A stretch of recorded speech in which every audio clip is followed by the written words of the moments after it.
छोटी छोटी बातें जिंदगी का वो सबक सिखा जाती हैं जो बहुत बड़ी बड़ी बातें घटनाएं नहीं सिखा पाती। हर व्यक्ति उन्नति करना चाहता है और वो चाहता है कि उन्नति पैसा उसके कदम चूमे, पर ये संभव नहीं होता।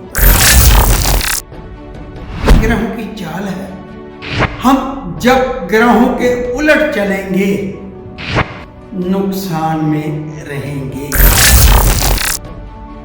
मेरी एक टैग लाइन है कि हम भविष्य बताते नहीं, ध्यान से सुनिए, हम भविष्य बताते नहीं, हम भविष्य बनाते हैं। अगर आप चाहते हैं कि आपका भविष्य बने, तब लाल किताब सबसे बढ़िया आपको गाइडलाइन देती है। मिस्टर चोपड़ा छोटा कस्बा है,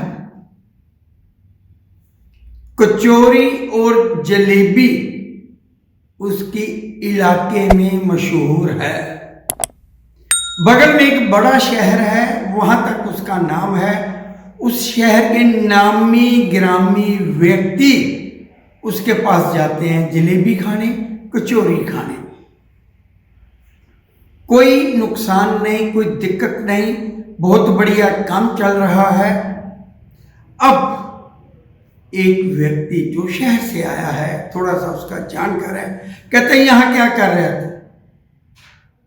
चल बड़े शहर में चल, दुकान ले, क्या पैसा आएगा, क्या नाम होगा तेरा। तू सिर्फ और सिर्फ एक छोटे से शहर में नाम कमा रहा है, सारी स्टेट में तेरा नाम होगा। चोपड़ा कहता बात तो बिल्कुल सही है, या मैं 20 रुपए की कचौरी देता हूं, वहां 30 की बेचूंगा, क्या हो जाएगा अगर 10,000 रुपया किराया भी दे दूंगा। अब चलते हैं किसी दूसरे व्यक्ति की ओर। इनका नाम भी हम मिस्टर चोपड़ा रख लेते हैं। ये चोपड़ा जी कॉलेज रोड पर किताबों की दुकान खोलकर बैठे हुए हैं। सारे शहर में नाम है कि जो किताब प्राचीन से प्राचीन दुर्लभ किताब कहीं नहीं मिलती, चोपड़ा जी की दुकान पर चले जो मिल जाएगी। चोपड़ा जी अच्छे क्वालिफाइड हैं, बाप दादा के समय से दुकान चल रही है। दुकान का वही नक्शा पुराना, जैसे कोई अंदर आता है दुकान के तो ऐसा लगता है जैसे लाइब्रेरी में आ गया है। लेकिन किताबें इस तरीके से लगी हुई हैं कि जैसे कोई किसी लेखक का नाम लेता है, जैसे कोई विषय बताता है। मान लीजिए कोई कहता है कि ज्योतिष की किताब चाहिए और सन 1952 की चाहिए, 50 वाली चाहिए, ये राइटर है, ये पब्लिशर है, तो उनकी दुकान पर तो उनका एक वर्कर है ना, कम से कम 20-25 साल पुराना, आधा मिनट नहीं लगाता, किताब ढूंढकर दे देता है कि ये लीजिए। इतनी महारत और इतनी उनके पास किताबों की कलेक्शन है। इस व्यक्ति के भी दिल में आ गया कि ये तो जमाना जो है ना, इंटरनेट का जमाना है आजकल, कि हर व्यक्ति इंटरनेट, मोबाइल पर या कंप्यूटर पर ही किताब पढ़ता है। चलो इसी का कोर्स करते हैं, अपना कोई ऐप बनाएंगे, कोई नौकरी करेंगे, कोई प्रोजेक्ट लेंगे, किताबें वहां पर बेचेंगे। चल भाई, दौड़ उसकी बेंगलोर की तरफ लग गई। एक चोपड़ा जलेबी कचौरी बनाता है, एक चोपड़ा किताबें बेचता है। दोनों के मन में ये आ गया कि इस काम में कुछ नहीं है, चलो किसी दूसरे शहर में चलते हैं। चले जाते हैं दोनों चोपड़ा, दूसरे शहर में चले जाते हैं। एक और तीसरे चोपड़ा जी भी हैं, ये मत सोचिए कि दो व्यक्ति हैं, एक तीसरे भी हैं। इनका काम क्या है? ये चोपड़ा बहुत पुराना एग्रीकल्चरिस्ट है, डिग्री धारक है, गांव में खूब खेती है, बहुत बढ़िया इनकम है, ट्रैक्टर है, कंबाइन है, जो कुछ चाहिए आज के जिमींदार को, खेती बाड़ी वाले व्यक्ति को, वो सब औजार, व्हीकल, सब कुछ इसके पास है। और ऊपर से पढ़ाई भी एग्रीकल्चर वाली ही की गई है। दिमाग में कीड़ा आ गया कि चलो स्टडी तो की हुई है, एग्रो कंसल्टेंसी की जॉब करते हैं किसी बड़ी कंपनी में, इनकी दौड़ मुंबई, बॉम्बे उस तरफ लग गई।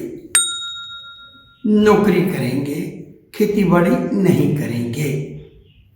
ये 3 चोपड़ा हैं, तीनों की अलग अलग कहानी है। अब एक और चोपड़ा जी हैं, 4 चोपड़ा जी, 4 तरह के काम, 4 तरह की बातें। अब ये जो चोपड़ा है ना, ये टेलर मास्टर है, क्या बेहतरीन टेलर है। सारे शहर में जैसे वो जलेबी वाले हैं ना, कचौरी वाले, छोटे कस्बे में नाम है, तो इस टेलर का भी नाम सारे इलाके में है। क्या शेरवानी सिलता है, क्या पठानी सूट सिलता है, क्या अचकन सिलता है, क्या दूल्हे को सजाता है, ऐसे कपड़े बनाता है। कहते हैं कि शहर का रईस से रईस व्यक्ति उसके पास जाता है जब उसके घर में किसी की शादी है। लेकिन इस चोपड़ा में ना एक कमी है, ये सिर्फ कपड़े सिलता है। कपड़े आप लेकर आएंगे, कपड़ा आप लेकर आएंगे, उसके पास एक बुक है, उसमें वो डिजाइन दिखा देता है, अच्छे तरह से सिल देता है, लेकिन वो कपड़ा नहीं बेचता। अब इसको भी कोई भड़का देता है कि तेरे पास तो इतना काम है, क्यों नहीं तू किसी बड़े शहर में, किसी बड़ी दुकान पर इससे 10 गुना अच्छी तनख्वाह में काम क्यों नहीं करता।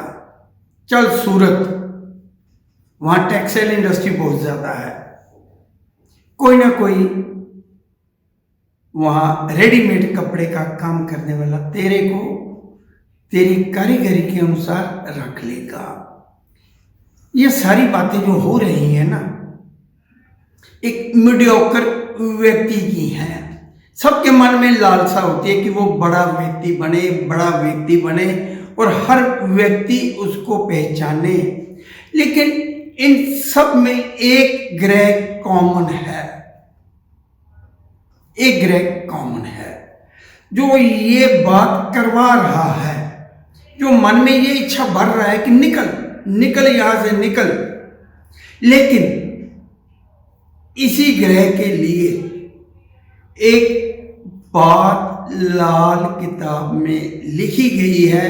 पहले मैं वही बात आपको बताता हूं कि वो बात क्या लिखी गई है, ताकि आप लोगों को ये बात पता चल जाए कि उस बात का महत्व ग्रह को लेके क्या है।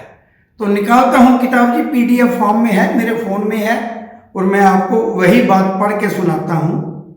लाल किताब 1941 1941, लाल किताब का पेज नंबर 40 नंबर पेज पर लिखा गया है, हाथ पुराने खोसड़े मिट्टी मलजी आए। किताब तो हर व्यक्ति पढ़ लेता है, हर व्यक्ति पढ़ लेता है, समझता कोई कोई है। हाथ पुराने खोसड़े मिट्टी मलजी आए, और इसके ऊपर एक लाइन और लिखी गई है, हर जाके रूद कदम शरीफा, ना फजल रबीशुदा ना खरीफा। ये कहते कि जितनी मर्जी मेहनत कर लो, जब फसल काटने का टाइम आएगा तो फसल मिलती नहीं है। लेकिन दूसरी जो कहावत है, ये दोनों कहावतें ना अनडिवाइडेड इंडिया में एक इलाका होता था पोठोहार, वहां पर प्रसिद्ध है, वहां की कहावतें हैं। अब ये चार व्यक्ति जो चोपड़ा है ना, जिनकी बातें मैंने सुनाई हैं, ये सब के सब धक्के खाकर, थक हार कर, परेशान होकर आ गए। जिस व्यक्ति ने कचौरी और जलेबी की बड़े शहर में दुकान खोली, वो तो समुंदर है, वहां तो व्यक्ति को कोई जानता ही नहीं है। किराया दे दे के बस होगी, ग्राहक ही नहीं आए उसके पास। उसने लिख भी दिया, चोपड़ा फलाने शहर का सबसे मशहूर कचौरी और जलेबी वाला, कोई नहीं आया उसके पास। जो अपने शहर में उसकी पहचान थी, यहाँ कौन जानता है। वो कहते हैं यहाँ तो हजारों इस तरह के हलवाई हैं, हर नुक्कड़ पे कोई ना कोई व्यक्ति प्रसिद्ध है कि कचौड़ी उसकी है, जलेबी उसकी है, इमरती उसकी है, फलाना मिठाई उसकी है। बड़े बड़े शहरों में आपको हर इलाके में कोई ना कोई प्रसिद्ध हलवाई मिल जाएगा जिसकी किसी ना किसी चीज को लेकर मान्यता है। हाँ, सारे शहर में कोई एक खास चीज किसी की पसंद की या सारे शहर की पसंद की हो सकती है, लेकिन जो बड़े शहर है ना, वहां पर 10, 15, 20 हलवाई, स्वीट शॉप या इस तरह के और काम करने वाले, उनका नाम होता है। और उसमें ये चोपड़ा खो ही गया, लॉस खाकर वापस अपने वही ठिकाने पर आया। ऐसे ही जो टेलर मास्टर चोपड़ा जी हैं, सूरत गए हैं, किसी ने नहीं पूछा। कहते आप शेरवानी क्या बनाते हो, अचकन क्या बनाते हो, यहाँ तो हर व्यक्ति उस तरह की बनाता है, क्या डिजाइन निकालोगे। सूरत में उसको किसी ने नहीं पूछा, थक हार कर वो भी वापस आ गया। अब चोपड़ा जी जो है एग्रीकल्चरिस्ट हैं, जिन्होंने स्टडी भी की हुई है, वो कहते हैं एग्रीकल्चर कंसल्टेंसी देंगे, बहुत कुछ बनेगा किसी बड़ी कंपनी में, फूड कंपनी में। कोई नहीं पूछा उनको कि ये इस क्वालिटी का है, ये ऐसे बीजो, ऐसे करो, कोई नहीं जानता। वो भी पसीना पोंछते हुए घर को आए। और किताबों वाले जो बेंगलोर गए थे, कोई प्रोजेक्ट नहीं मिला, कुछ नहीं हुआ उनके साथ भी, वो भी अपनी पुरानी दुकान पर आ गए। ये चारों चोपड़ा फिर से अपने काम पर आ गए। बड़ी शेखी बगार कर गए थे कि हम ये करेंगे, हम वो करेंगे। शेखी है कि मुझे तो यहाँ हर कोई व्यक्ति जानता, उस शहर में मैं तो धूम मचा दूंगा, हर व्यक्ति मुझे पहचानेगा। और ये खासियत जो एक ग्रह की है ना, वो है बृहस्पति खाना नंबर 2। अब मैं एक एक शब्द की व्याख्या करता हूं। ये जो खोसड़े हैं ना, ये एक पंजाबी जुत्ती होती है, खुस्सा कहते हैं जिसे। पंजाबी जुत्ती होती है, जो पंजाब के लोग रहने वाले ना, वो खुस्सा जानते होंगे कि हाथ पुराने खोसड़े, वही पुराने खुस्से हाथ में लेकर, वही पुरानी जूती हाथ में लेकर मिट्टी मल जी आए। जो जूती है ना, पूरी मिट्टी से मल गई है, हाथ वही पुराने खोसड़े, मिट्टी मल जी आए कि व्यक्ति थक हार कर, निराश होकर अपने पुरानी जूती की जो मिट्टी से भर ली, उसने मेहनत करके इधर जा उधर जा, मिट्टी से भरी हुई है, और वही हाथ में उठा के मुंह झुकाकर शर्मिंदा होकर अपने पुराने काम पर आ गया। और ये खासियत बृहस्पति खाना नंबर 2 की है। शेखी बघारता है कि ये काम तो कुछ भी नहीं, मैं तो इससे लाखों करोड़ों कमाऊंगा। चलते हुए काम को ठोकर मारकर चल देता है कि मैं और ज्यादा कमाऊंगा। कहते मेहनत करते जाओ, किसी फसल का नतीजा नहीं मिलेगा, फिर उसी काम पर आओगे। तो बृहस्पति खाना नंबर 2 नाम कमा लेता है, लेकिन यही नाम कमाने की चाहत और ऊंचा उठने की चाहत, अपनी जगह छोड़कर किसी दूसरी जगह जाना, कई बार ज्यादातर मुसीबत में डाल देता है। इसीलिए हम कहते हैं कि हम भविष्य बताते नहीं, बनाते हैं। क्योंकि जब बृहस्पति खाना नंबर 2 वाला व्यक्ति मेरे पास आता है, वो कहता है कि ये शहर मेरे काम के लिए छोटा है, मैं बाहर निकल रहा हूं, तो मैं एक सलाह देता हूं, इस काम को मत छोड़, दूर जा, देख, सोच समझ कर फैसला ले कि वहां तू कायम रह पाएगा। कहीं तेरा भी वही हाल ना हो कि अपनी जूती हाथ में उठाई हुई है और मुंह लटकाए हुए अपने पुराने काम धंधे पे फिर से आ रहा है, और आना पड़ेगा। कभी तो कहते हाथ पुराने खोसड़े, हाथ में वही पुराने चप्पल घिसी पिटी लेकर मिट्टी मल ली आए। तो यही कहावत का अर्थ है, और ये इशारों में बताई गई है। जिस व्यक्ति ने लाल किताब को डिकोड कर लिया, वही लाल किताब का मास्टर बन जाएगा। हर ग्रह की परिभाषा, हर ग्रह आपसे क्या चाहता है, लाल किताब में बड़े विस्तार से इशारों में बताया गया है। कहीं कहीं तो विस्तार से, कहीं कहीं इशारों में। और जो बात इशारों में बताई गई है वो ऐसे ही बताई गई। जो इन इशारों को समझ गया वो आपको सही तरह से गाइड कर देगा। मेरे इस चैनल को सब्सक्राइब करिए। इस वीडियो को अगर आपको पसंद आया तो लाइक करिए।